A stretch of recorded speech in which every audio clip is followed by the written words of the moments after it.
my name's Wade, and I'm here to talk about why we need our government to invest more funding into our country's vital public transportation systems. We have all been in that situation when you're running late, stuck in tons of traffic on the road, or you're coming home from a vacation and your flight's delayed or canceled. Most people in these cities can experience all these subway delays and all their bus network delays on a daily basis. Have you ever wondered what causes all these problems? Well, the reason for all these backups is because our public transport infrastructure is starting to fall apart. Today, everyone relies on transport to get to work, school, or just somewhere for fun. Old infrastructure and technology can cause these major delays in cities that we all experience every single day. Our country's transport infrastructure is falling behind. In today's world, these systems are what brings jobs to a region and ultimately is a lifeline of a city. Transport could bring new economic opportunities, development, and growth to a region. Some specific examples of bad infrastructure are the local roads here falling apart due to the high amount of traffic on them. Another thing is the New York City subway. These major delays on it because it still uses signaling systems from the 1930s. Most of the smaller towns, some local bus networks are starting to be shut down. Here in Wilmington, we're spending money on an inefficient bus network that doesn't carry anyone. Luckily, New Hampshire County now wants to cancel the WAVE contract, so we won't actually have any buses here in Wilmington at all if it gets canceled.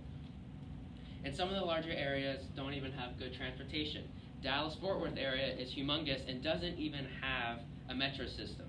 The LA metro system is tiny with only 16 stations serving 13 million people. We need to improve these services to important cities to increase our economic activity.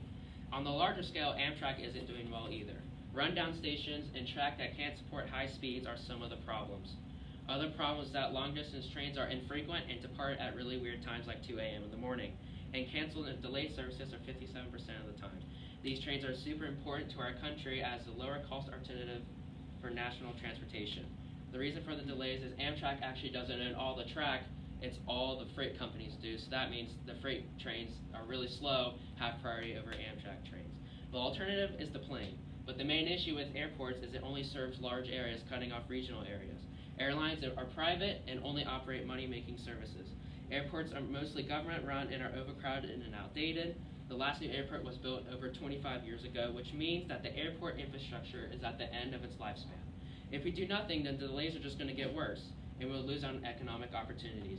Most delays are caused right now for the limited number of gate space and lineups on the runway. Compared to other countries, the United States is falling really behind.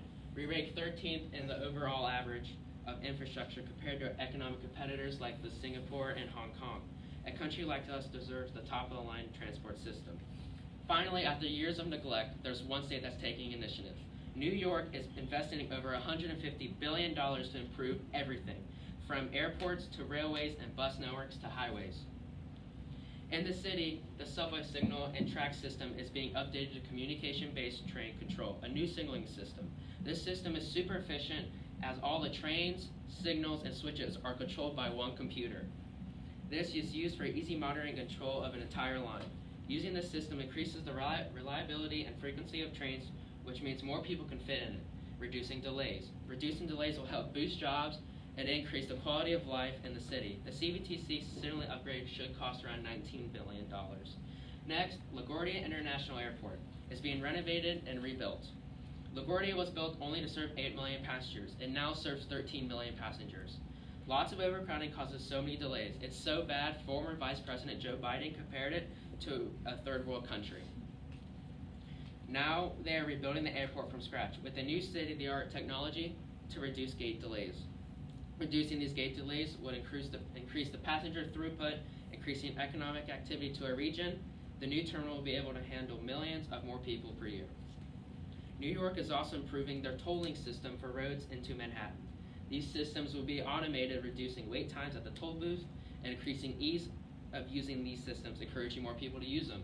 The good thing is it's also collecting money so it can increase funding for more projects. Here in Wilmington, the international airport is being expanded. Upgrading the capacity of our airport, we have reached the terminal limit. We will be able to accommodate a fourth airline to increase nonstop service, increasing the economic activity here in the Cape Fear Ridge region. So why should everyone else follow? Having transit will develop great jobs for transit workers, increase economic activity, and improve our leisure travel.